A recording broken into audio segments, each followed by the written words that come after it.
karena di salib itu ada jin kafir. Dari mana masuknya jin kafir? Karena klaim Ustadz Abdul Somad atau yang dikenal dengan nama UAS bahwa di salib ada jin kafir memperhadapkan kita pada satu dilema ontologis yang sangat mendasar. Dalam filsafat agama, setiap proposisi mengenai suatu eksistensi entitas spiritual harus disertai dengan penjelasan yang memadai mengenai modus eksistensinya, relasi ontologisnya dengan objek material yang dihubungkan dengannya, serta kriteria ontologis yang memungkinkan klaim itu dapat diverifikasi secara rasional. Jika dikatakan bahwa jin kafir tinggal atau melekat pada salib yang adalah simbol kekristenan, maka konsekuensi logisnya adalah harus bersifat universal.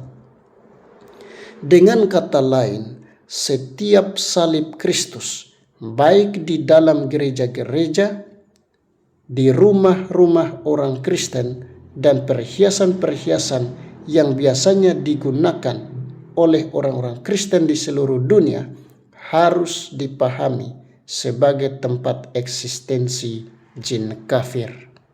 Sebaliknya, apabila keberadaan jin kafir hanya dilekatkan pada salib tertentu, maka tidak ada dasar argumentasi yang logis untuk membenarkan klaim bahwa ada jin kafir di salib.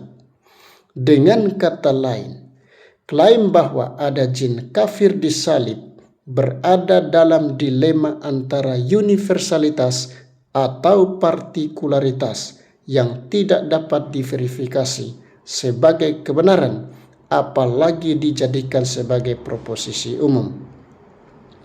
Alkitab Perjanjian Baru menegaskan hal yang berbeda, yaitu konsisten mempresentasikan bahwa salib bukan sebagai medium aktivitas kuasa kegelapan, melainkan salib sebagai arena kemenangan mutlak Allah melalui Kristus atas dosa, maut, dan bahkan iblis.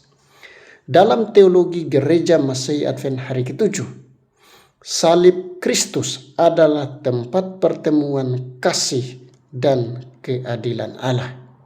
Rasul Paulus menegaskan bahwa melalui salib Kristus, Allah melucuti pemerintah-pemerintah dan penguasa-penguasa kegelapan, serta salib adalah tempat di mana Allah mempertontonkan kemenangannya secara terbuka. Kolose pasal 2 ayatnya yang ke-15. Paulus kembali menegaskan dalam surat Ibrani pasal 2 ayat 14 bahwa melalui kematian Kristus di salib itu, Allah membinasakan iblis, sang penguasa kerajaan maut.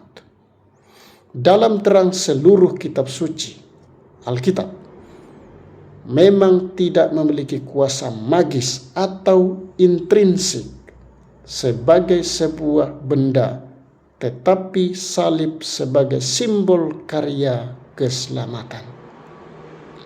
Salib adalah pusat iman Kristen.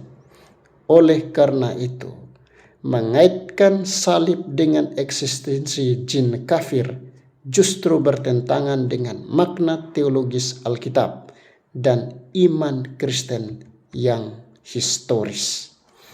Persoalan sesungguhnya bukan sekadar apakah simbol agama lain boleh dikritik, melainkan apakah kritik itu memenuhi standar koherensi filosofis, ontologis, dan teologis. Satu klaim tidak dapat dipertahankan hanya melalui retorika, melainkan harus ditopang oleh argumentasi ontologis yang konsisten, evidensi normatif yang memadai.